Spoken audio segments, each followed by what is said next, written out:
been around for 40 years. They're still there, and they take the ATM machines out. They did it at Walgreens, but about 3 months ago, they fixed it. But they're doing it not only in East Cleveland, but doing it in other areas too. But they back them up, go right through the building, go in. I guess what it take 2 minutes to, if you got 2-3 guys to carry out one of those ATM machines, and they're gone. And the robberies, I'm hearing, and you can maybe speak to that, Chief, that they tend to be robbing our family dollars maybe too often. That's the best way to put it. Okay, I think as a whole, I mean, we've had some instances with the smash and grabs. I'll address first. The smash and grabs where they're taking the stolen vehicles. We are involved in a group of law enforcement officials, both at the federal and the state level, working on trying to pattern and trying to put an end to this, because we have a small problem. We've had 8. Okay, Cleveland had over 280 last year. Wow. So, I mean. So we had 8 of those, what you call smash and grabs? Smash and grabs. So, and what we've done on a proactive side is we had our police officers go to every business that has an ATM and talk to them about the positioning of the ATM, maybe having it actually removed. I know if I was a business owner right now, anywhere in the Cleveland area, that the little bit of money that they're getting for the rent of that ATM cannot be worth somebody driving a truck to my business. Yeah. I mean, and I'm sure Earl from Angela Mia's would agree with me now. So what we did is we went to all the businesses and we told them, that, maybe give them some guidance. Hey, this is where you shouldn't put an ATM, or, and we're aware of it. The officers are looking. In the last one with Angela Mia's, we were there within a minute. The police were there actually about a minute after the guys left. So the whole entire thing took about 3 minutes, and we were there within a minute after they left. And the same with, they did it at the convenience store right across the street on Allendale. Okay, and the same thing. They actually, the time that you see the officer come up is not even a minute on their video surveillance system. So we're getting close as far as that goes. I mean, but that's going to be a process, and it's not just one individual. There's a whole group of individuals. Yeah, it's looking like this kind of organized crime. Absolutely, and it's not just something that's happening in East Cleveland and Cleveland. It's nationally. I mean, I just saw one in Texas where, thank God we don't have a gun store here, because they just did it down in Texas. They drove a truck and they went in and stole 100 firearms. So. So that's with that. Okay. What else did you want to talk about? What's else on there? Equipment, staff. Equipment, yeah, that's the key thing. Equipment, your cars, our cars. And the same thing. I'm going to have you address too, Fire Chief Wilcox. How are we doing with equipment? I know you guys up and down the street all the time. I hear you all the time. How are we doing with that?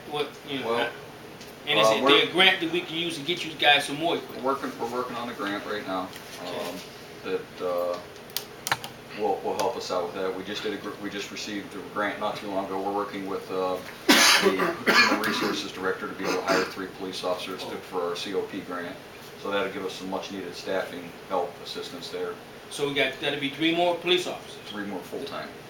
Good news. So we're working on the equipment. We had a very large drug seizure back in December. We just settled the case. We seized probably a total of about 5 cars, well over $100,000 in cash, and we're investing that back into some much needed equipment. As you see, we did buy we got a couple of new cars again. Okay, and starting, actually it's already we already laid the foundation. We're spending about $30,000 in replacing the radio system here. About 6 months ago, we had a catastrophic failure of our radio system. The radio system was built in 1978, and it's never been replaced or repaired, or some minor repairs, but it's been running since 1978. Well, 2 officers were wrestling with a guy with a gun, and the radio system failed. It failed those officers, and it failed the community.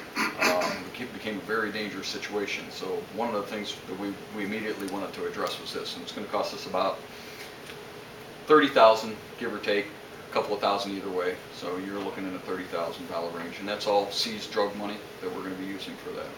So Are you going to use some of that seized drug money to get a couple of new cars? we did already. You got them already? Yeah. Okay. Yeah, we're good. And we're working on a grant for, like I said, 3 more vehicles right now.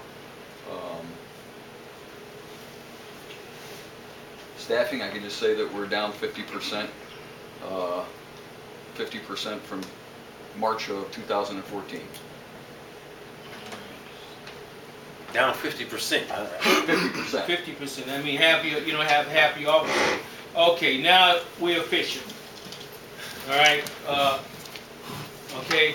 Let the record reflect that Joy Graham, good to see you, sister. Okay, it's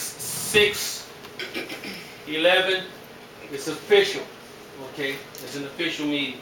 Okay, so we're dealing with the smash and grabs, the ATM situation. We got good news. Cartel, tell about the grant that you got. We're gonna get 3 new police officers, and we got 2 new police cars. Would you don't mind repeating that, please? We purchased some new vehicles with law enforcement trust fund money, and that's seized drug money. We're rebuilding the radio system that has been done since 1978. It's going to be an all-digital UHF radio system. So we should be able to cover everything in our patch here and well beyond. I see on here you've got overtime. Yes. Well, we do really well with overtime. We came in well below our budget last year for overtime, but then again, we managed to keep